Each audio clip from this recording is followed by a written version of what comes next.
Hey there, this is Aaron with Explosions Incorporated. Just wanted to do a quick follow-up to the great video Don did the other day about influenza and flu vaccines. It was on Facebook the other day. A friend of mine posted something about how he last year for the first time ever got a flu shot, and last year for the first time ever he got the flu. To him, these two things are connected. Either he got the flu from the shot or the shot didn't work at all. Either way, he plans on never getting another flu shot. I disagree with this. I want to talk about why, and we'll also want to talk about the history of the flu vaccine and what used to happen before we had access to this kind of technology. Let's go back to 1918 when the very worst flu pandemic hit the world.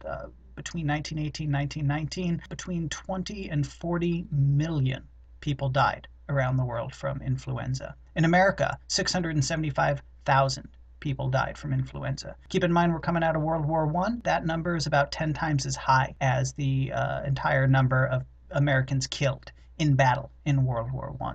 So it was a huge death toll spread throughout the population. 28% of the population caught influenza that year. That's a very large. The mortality rate was unusually high. In fact, the average American lifespan was decreased by about 10 years thanks to this one outbreak of influenza. There was nothing that we could do about it. You got sick and either you got better or you didn't. And if you didn't, it could be a very quick decline. Days, sometimes hours, between being healthy and dying.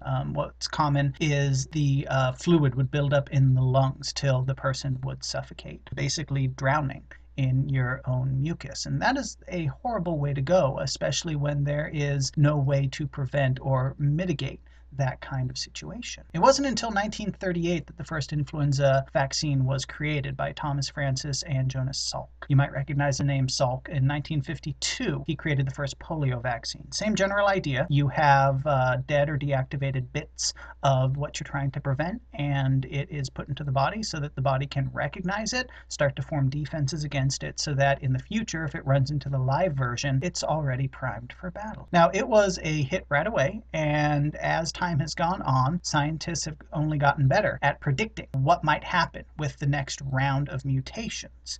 Something like the 1918 pandemic was such a huge genetic shift that nobody was prepared for it, and no body had ever seen anything like it. So there was basically a virgin population for that virus to sweep through.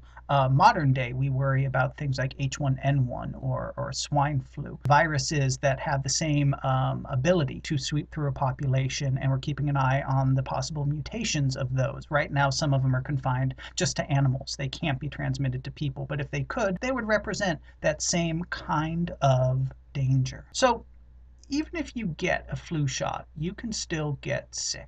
Now, first and foremost, you do not get sick from the flu shot. That does not happen. There's no evidence to support that idea. What is put into the flu vaccine is dead. It is deactivated. It does not carry the potential to give you influenza.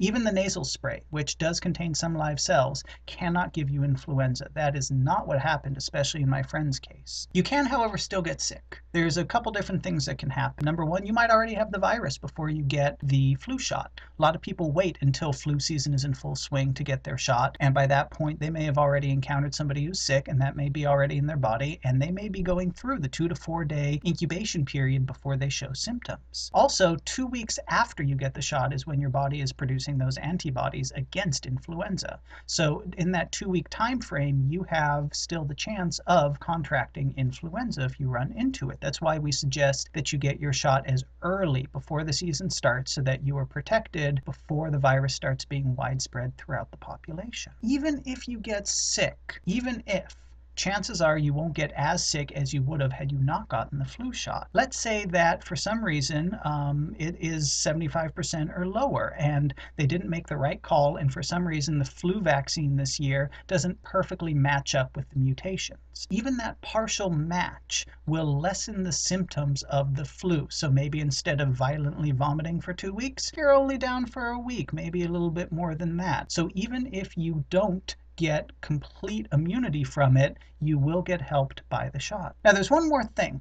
This isn't just about individuals. This is about us as a herd. There are a number of people who can't get these shots for any reason whatsoever. Children under 6 months, people with depressed immune systems, they can't take even the risk of putting dead or deactivated cells into their bodies. So keep in mind that humans are sticky, leaking animals and the germs and the viruses that we carry around with us, we tend to spread absolutely everywhere. We cough, we sneeze, pick your nose and touch a door handle. These are all ways in which we are constantly infecting the environment around us with whatever is inside of us. So if I'm being protected and everybody else is being protected, that's much less of this disgusting virus that's being spread around to everybody else who may not be protected. So for me, Aaron, for Dawn, for Explosions Incorporated, I want to say please, please, please get your flu shot this year.